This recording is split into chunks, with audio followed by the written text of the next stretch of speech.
Hi friends, please subscribe to Amravati Media and press the bell icon for more latest updates.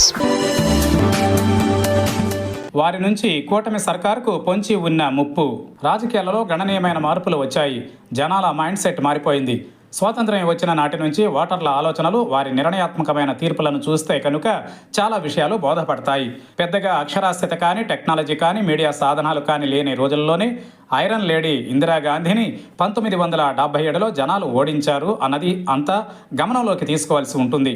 ఇక ఈ రోజున social media ప్రభంజనం ఉంది. దాదాపుగా అందరూ ఒక మాదిరి అక్షరాస్యులే, మిగిలినది సోషల్ మీడియా నేర్పిస్తోంది. అందువల్ల ఎన్నికకు రాజకీయ పార్టీలకు ఎంతో కష్టమైన సవాళ్లు ఎదురవుతున్నాయని చెప్పాల్సి ఉంది. గెలుపు ఓటములు అన్నవి గ్రౌండ్ లెవెల్లోనే అంతా ఆధారపడి ఉన్నాయని చెప్పాల్సి ఉంది. ఈ రోజున చూస్తే ఎమ్మెల్యేలు సామంత రాజుల మాదిరిగా వ్యవహరిస్తున్నారు. ఆ పార్టీ ఈ పార్టీ అని కాదు, ఆ రాష్ట్రం ఈ రాష్ట్రం అన్న తేడా అంతకంటే లేదు. ఎమ్మెల్యేలు తన నియోజకవర్గాలలో 5 ఏళ్ల పాటు యథేచ్ఛగా వ్యవహరిస్తున్నారు. వారి చెప్పిందే శాసనంగా మారుతోంది. ఏపీలో చూస్తే కూటమి ప్రభుత్వంలో అత్యధిక శాతం మంది ఎమ్మెల్యేల మీద అయితే జనాల నుంచి విమర్శలు, ఫిర్యాదులు అనేకం ఉన్నాయి. వారు తమ కోసమే పని చేసుకుంటున్నారని విపరీతమైన కంప్లైంట్స్ కూడా ఉన్నాయి. ఇక దేశంలో చాలా కాలంగా సెంట్రిక్ పాలిటిక్స్ సాగుతూ వచ్చాయి. అంటే వ్యక్తి కేంద్రంగా అని చెప్పాలి. ఎవరు పార్టీ అధినేతలు ఉంటారో, ఎవరు ప్రభుత్వాలకు నాయకత్వం వహిస్తారో వారి ఇమేజ్ చూసి ఓట్లేసేవారు. అలా తమ లోకల్ ఎమ్మెల్యేలు ఎవరన్నది కూడా చూడకుండా గెలిపించేసేవారు. అలా ఇందిరమ్మ, ఎన్టీఆర్, వాజ్పేయి నుంచి మోడీ దాకా కొంతవరకు హవా సాగింది. ఇక తెలుగునాట చూస్తే చంద్రబాబు, వైఎస్ఆర్, కేసీఆర్, జగన్ ఇలా అధినాయకుల బొమ్మలను చూసి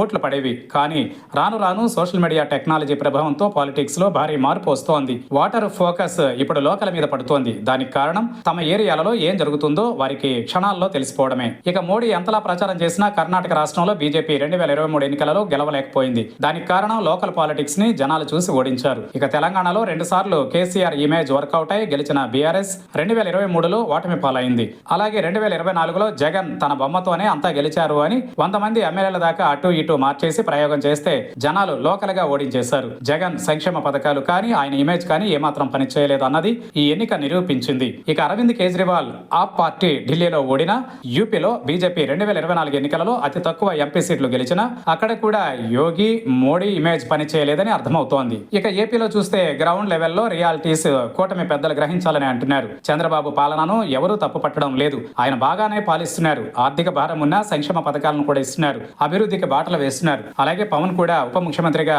ఏదో ప్రజలకు చేయాలన్న తపనను కూడా జనాలు గమనిస్తున్నారు. కానీ కూటమి పార్టీల ఎమ్మెల్యేల తీరే చర్చకు వస్తోంది. వారిని కనుక కట్టడి చేయకపోతే జనాలు ఇచ్చే తీర్పు వేరేగా ఉంటుందని అంటున్నారు. ఎందుకంటే ప్రజలు ఇప్పుడు లోకల్ గానే అంతా చూసి తీర్పిస్తున్నారు. రాష్ట్రంలో ఎవరు అధికారంలోకి వచ్చినా సంక్షేమ పథకాలు ఇస్తారు. ఇక ఏ ప్రభుత్వం ఉన్నా అభివృద్ధి జరుగుతుంది అన్నది జనాలు అంటున్నారు. అందువల్ల తమకు ఎమ్మెల్యేలు ఎంత మేరకు అందుబాటులో ఉన్నారు, తమ ప్రయోజనాలను ఏ మేరకు కాపాడుతున్నారని చూస్తూనే విచ్చలవిడిగా చేసే అవినీతిని కానీ, దందాలను కానీ ఏమాత్రం స్పేర్ చేయడం లేదు. అందువల్ల అధికారంలో ఉన్న పార్టీలు గ్రౌండ్ లెవెల్లోనే అన్ని చూసుకుని జాగ్రత్తలు తీసుకోకపోతే ఇబ్బందులే అని అంటున్నారు.